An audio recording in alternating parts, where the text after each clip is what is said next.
انتوا عارفين ان معظمنا فاهم الفيتامينات غلط؟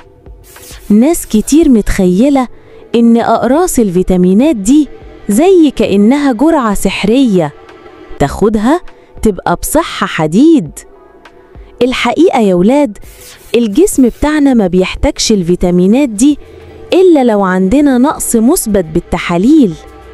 يعني مثلا فيتامين سي في ناس فاكرينه بيعالج البرد، لكن الدراسات زي اللي اتنشرت في كوكرين داتابيز اوف سيستماتيك ريفيوز قالت إن فيتامين سي مش بيعالج البرد، هو بس ممكن يقلل مدة الأعراض شوية، لكن مش علاج.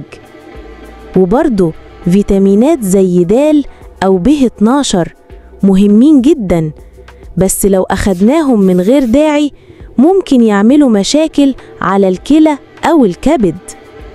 يعني الموضوع مش كل ما تاخد أكتر تبقى أصح، بالعكس كل حاجة ليها حدود، والأهم إننا ناخد احتياجاتنا من الأكل المتوازن مش من علبة دواء.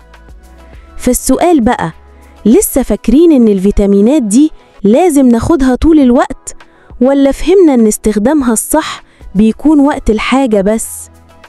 اشتركوا دلوقتي عشان تفضلوا من الناس اللي فاهمينها بس صح.